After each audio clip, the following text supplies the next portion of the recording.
July 29, 1995, Saturday night, Nassau Coliseum, Uniondale, Long Island. 8:47 p.m. 43 minutes into the show. 10,000 people. The biggest crowd Biggie had headlined to that point. The biggest night of his career so far. And somewhere in section 14, a fist connects with someone's jaw. Then another fight breaks out in section 9. Then section 22. 3 separate fights. Within 90 seconds of each other. The security supervisor, a man named Glen Roberts, notices first. 20 years in event security. Concerts, sporting events, political rallies. He's seen crowds turn, knows the signs, the way energy shifts, the way 10,000 people moving in the wrong direction become something that can kill people. He radios backstage immediately. We've got multiple altercations. Sections 9, 14, 22. Crowd surge starting in the pit. Recommend we stop the show.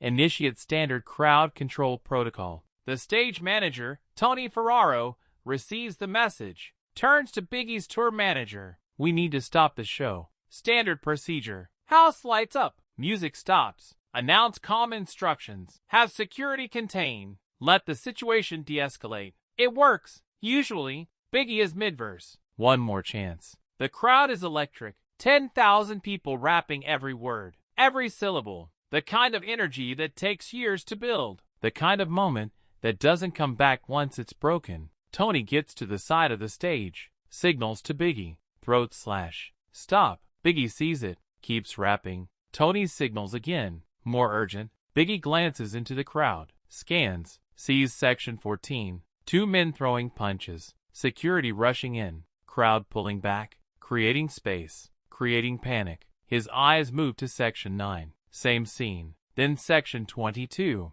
He sees all 3. Understands the situation in 3 seconds. Then does something nobody expected. He doesn't stop rapping. Finishes the verse. Finishes the chorus. Lets the song end naturally. The crowd roars. Not knowing yet. Not seeing all 3 sections from where they're standing. Just experiencing the music. Just living in the moment. Biggie stands at the microphone. Calm. Hand up. Band stops. Yo, hold up. Hold up. Hold up. His voice through the speakers. 10,000 people feel the shift. The energy change. Something's happening. What's happening? He walks to the front of the stage. Slowly. No urgency. No panic. Just walks to the edge. Looks down. Looks out. Scanning. 10,000 faces looking back at him. Waiting. In sections 9, 14, and 22, the fights are still going. Security is managing them. But the crowd around those sections is tense. Compressed. Ready to either flee or escalate. Glen Roberts is on his radio. Show stopping now?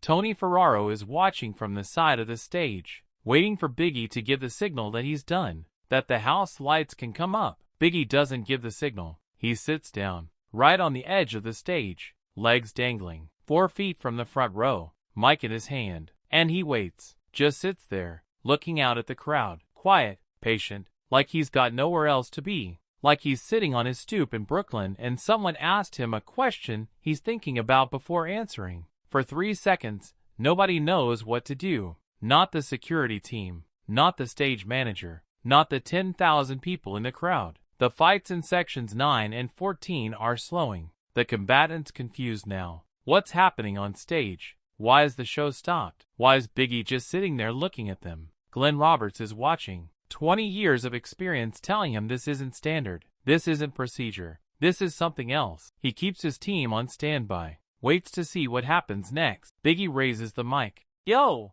just that. One word. Through 10,000 speakers. Into 10,000 ears. And the remaining noise in the venue drops by half. Yo, I need everybody to hear me right now. His voice is the same voice from the records, but different. No performance. No showmanship. Just Christopher Wallace talking to 10,000 people like they're sitting in the same room. Like they're people he knows. I see what's happening. I see the fighting. I see the sections. He points, directly, at section 14, at section 9, at section 22. I see you. The people in those sections stop moving. The fighters, the bystanders, everyone freezes slightly, being pointed at by Biggie Smalls in the middle of his own concert. Being addressed directly, being seen. Now I'm gonna ask you something. and I want you to really think about it before you answer me in your head. He pauses, lets the anticipation build. Look around you. Look at the person next to you.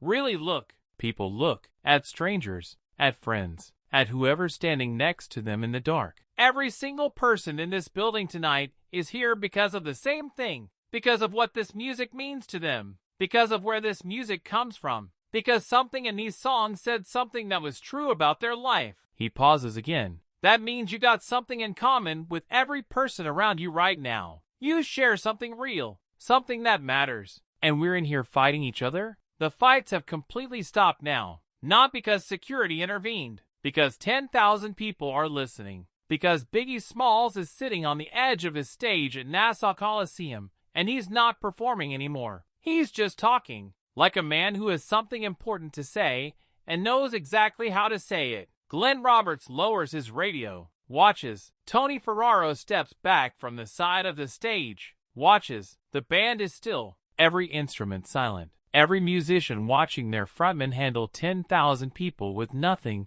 but his voice and his presence. I'm from Brooklyn, Bed-Stuy. I grew up around violence my whole life. I know what it feels like to want to fight. I know what it feels like when someone disrespects you and every instinct you have says respond. I understand that. He's not preaching, not lecturing, just stating facts, just telling the truth about where he came from and what he knows. But I also know what it costs. I know what it costs you. I know what it costs the people around you. I know what it costs the people who love you. His voice drops slightly, not for effect, just because it's true. And I know it ain't worth it. Silence. Complete silence. 10,000 people. The biggest crowd he's ever stood in front of. And you could hear a conversation happening 10 rows back. That quiet. So here's what's gonna happen. I'm gonna sit right here, on this stage, and I'm gonna wait until everybody in this building makes a decision to be here, together, or to take that energy outside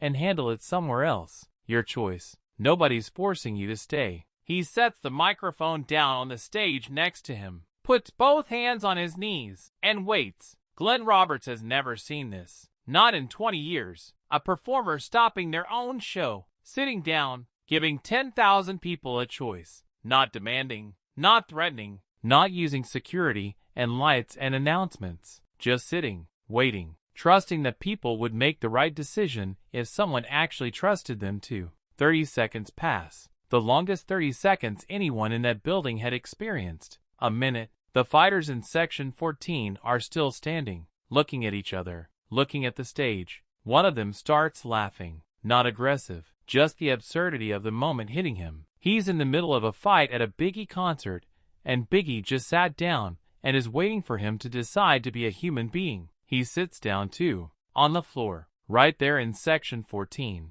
Done fighting. His opponent looks at him, sits down too. Two men who were throwing punches 60 seconds ago, sitting on the floor of Nassau Coliseum, because Biggie Smalls sat down and waited. In Section 9, one of the fighters tries to restart, swings. The crowd around him doesn't make room this time, doesn't pull back to create a fighting space, just stands there, shoulders touching, a wall of people who made their decision. The fighter's arm is blocked by the person next to him, who didn't move out of the way, who looked at the stage and made a choice. The potential fight collapses, nowhere for it to go. The crowd absorbed it. Section 22 had already cooled. Whatever started it had been forgotten in the space of 2 minutes of Biggie sitting and waiting and trusting. 2 minutes. He sits for 2 minutes, then picks up the mic. All right, that's it. Just all right. He stands, looks at the band, counts them in. The music starts. The crowd erupts. The biggest roar of the night. Not for a song,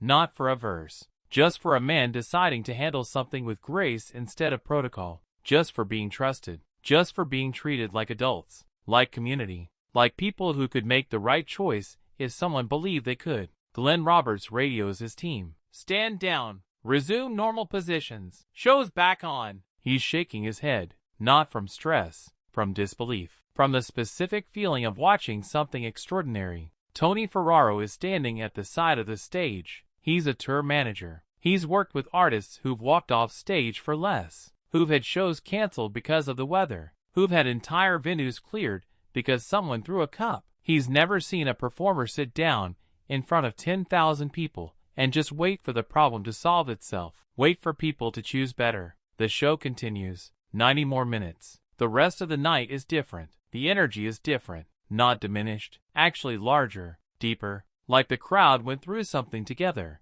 Like what happened in sections 9 and 14 and 22, and what happened on that stage became a shared moment. A thing they experienced collectively. Something to tell people about. After the show, 2:37 a.m. backstage. Biggie's sitting in his dressing room. Tired. Sweating. Eating a sandwich. Glen Roberts comes in. Tony Ferraro comes in. The tour manager who was ready to call it. They look at Biggie. Glen speaks first. I've been doing security for 20 years. I've seen riots in this building. I've seen people get seriously hurt. I've seen shows canceled. I've never seen anyone do what you did tonight. Biggie shrugs. What did I do? You stopped a riot. I didn't stop anything. I just waited. That's what stopped it. Biggie takes a bite of his sandwich. Thinks about that. Nah, they stopped it. I just gave them the space to. Tony sits down. You know you were supposed to stop the show? Standard procedure. House lights up. Announcements. Security contain. I know. Why didn't you? Biggie's quiet. Finishes his bite. Because house lights and announcements make people scared. Scared people fight harder. Scared people panic. You give 10,000 scared people the message that something's wrong. You've got a real problem. He leans back. But if you just sit down, act like it's not the end of the world, like you trust them to figure it out, people rise to that. People respond to being trusted. Tony stares at him. Where'd you learn that? Biggie almost smiles. Brooklyn. You learn real fast what makes situations worse. And usually it's panic. Usually it's someone overreacting and making everyone around them overreact. So you learn to stay calm, not for yourself, for the room. Glen extends his hand. I'm going to tell every security professional I know about tonight. Don't make it a bigger thing than it was. It's a big thing. It's just people choosing to be decent. That should be the default, not the exception. Word spreads. In the industry, the way it always does, concert to concert, tour manager to tour manager, promoter to promoter. You hear what happened at Nassau Coliseum. Within a month, everyone in the live music business in New York knows the story. Biggie sat on stage and waited for a riot to stop. No security, no protocol, just presence and trust and 2 minutes of silence. The promoter, a man named Danny Cohen, tells people at every meeting for the next year, I've promoted 300 shows, never seen anything like it. Biggie Smalls stopped a 10,000-person riot by sitting down. Other artists hear about it. There's no official story, no press release, no interview. Just the word of the people who were there, who saw it, who watched 10,000 people make a collective choice because one man trusted them enough to wait. Some dismiss it. Couldn't be that simple. Some understand immediately, know exactly what it means, know what it takes to stand in front of 10,000 people who are heading toward violence and choose calm over control, choose trust over protocol. The fighters in Section 14, the two men who sat down on the floor, tell the story for years. One of them, a man named Andre, 49 years old now, gave an interview in 2018. I was about to seriously hurt someone that night, or get seriously hurt. I don't even remember what started it. Something stupid, something that doesn't matter. And then the music stopped and Biggie just sat down. He pauses. When someone at that level of success just sits down and waits for you to make the right choice, when they treat you like an adult, like someone capable of being decent, it changes something. I sat down because I didn't want to be the person who let him down, who made him wait for nothing. Andre stops. I know that sounds crazy. I've never been able to explain it right. But that night in 1995, the Notorious B.I.G. sat on a stage and waited for me to decide to be a better human being. And I did. And I've thought about that moment a lot over the years. More than I've thought about most things. He looks at the interviewer. You know what the crazy part is? He probably doesn't even remember doing it.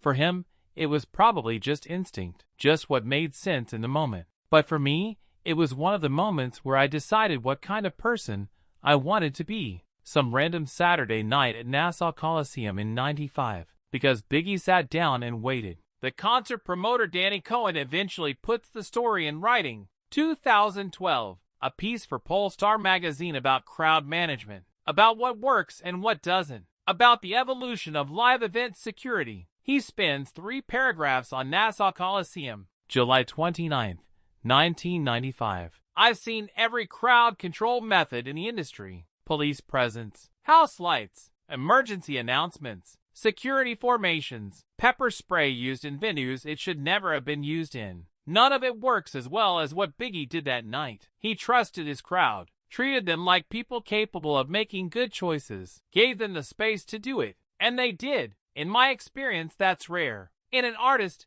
it's almost unheard of. Glen Roberts retired from event security in 2011, gave a speech at his retirement party, talked about 230 shows he worked, the incidents, the close calls, the ones that went wrong, then talked about the one that didn't. July 29, 1995, Nassau Coliseum, 10,000 people, 3 fights breaking out simultaneously, textbook conditions for a riot, and a 23-year-old rapper sat down on his stage and waited for it to resolve. Not because he was naive, because he understood something about people that most of us in this room took 20 years of experience to learn. That people respond to being trusted. That calm is more powerful than control. That 2 minutes of silence can do more than 100 security personnel. He raised his glass to Christopher Wallace, who never got to see how far he could have gone, but left us that lesson. And that's the story. July 29, 1995, 8:47 p.m. 3 fights, 10,000 people. Standard procedure says stop the show. Biggie sits down on the edge of his stage, puts the mic down, puts his hands on his knees, waits 2 minutes. Andre in section 14 sits down too. The fight's cool. The crowd chooses. Show continues. 90 more minutes. Nobody gets hurt. Nobody gets arrested. Nobody goes home with something broken, except maybe the idea that crowds can't govern themselves, that people need to be controlled instead of trusted. Biggie never talked about it publicly, never gave an interview about that night, never made it a story. For him, it was just what made sense, just what you do when you understand where people come from, when you know that beneath the anger and the posturing and the fighting there are people who will choose better if someone believes they can. That's what he knew. That's what he showed. In 2 minutes, sitting on a stage, waiting.